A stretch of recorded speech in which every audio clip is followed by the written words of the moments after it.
আমাদের জন্মছকের 3, 6, 11 এই তিন ভাবকে একত্রে ত্রিসরাই বলা হয়।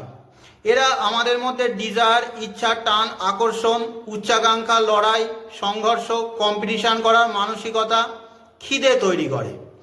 আর এই তিন ভাবের সাথে যখনই আমাদের কর্মভাব বা দশম ভাব যুক্ত হয়ে যায়, একত্রে উপচয় বলা হয়। উপচয় কথার অর্থ যার সময়ের সাথে সাথে বৃদ্ধি বা উন্নতি হয়। যেহেতু এই ভাবগুলো আমাদের ফ্রি উইলের ভাব, এখানে ন্যাচারাল ম্যালিফিক প্ল্যানেট বা ক্রূর গ্রহ যেমন শনি, মঙ্গল, রাহু, রবি বিশেষ ফলদায়ী হয়। লাইফকে চেঞ্জ করার প্রচেষ্টা, যে কোনো চ্যালেঞ্জ নিতে এরা প্রস্তুত থাকে, যে কোনো উপায়ে এরা জীবনে উন্নতি করবেই। এই উপচয় ভাবেতে যত বেশি ক্রূর গ্রহ থাকবে তত স্ট্রং উন্নতির যোগ তৈরি হয়। 3, 6, 11 অর্থাৎ ত্রিসরায়ের অধিপতিরা যদি জন্মছকের 10th হাউস বা 10th লর্ডের সাথে কানেকশান তৈরি করে, গ্রোথের জন্য বিশেষ শুভ।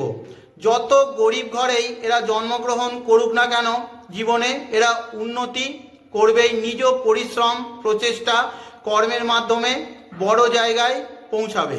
এখন এই চারটি দেখুন। জাতকের জন্ম 24শে অক্টোবর 1987 দুপুর 12টা 35 কলকাতাতে। মকর লগ্নের জন্মছক। নবম ভাবেতে কন্যা রাশিতে বুধের গড়েতে মঙ্গল কেতুর যোগ। বুধের সাথে মঙ্গলের সম্পর্ক ভালো না। মঙ্গল কেতুর যোগ অ্যাক্সিডেন্টের সম্ভাবনাকে বাড়ায়। পরিবারের মধ্যেও অ্যাক্সিডেন্টাল ডেথের সম্ভাবনা থাকে। যেহেতু নবম ভাব বা পীর্তিভাবেতে এই যোগ তৈরি হচ্ছে, কম বয়সে দুর্ঘটনায় পীর্তিবিয়োগ এনার হয়ে যায়। কিন্তু তৃতীয় ভাবেতে রাহু, দশমেতে রবি, একাদশেতে শনি ভীষণ পরিশ্রমী, লাইফকে চেঞ্জ করার প্রচেষ্টা, হার না মানা অ্যাটিটিউড বাড়াচ্ছে। শুধু তাই না, ষষ্ঠপতি বুধ দশমপতি শুক্রের সাথে দশমেতেই বসে দশমপতিকে আবার তৃতীয়পতি বৃহস্পতিও দৃষ্টি দিচ্ছে।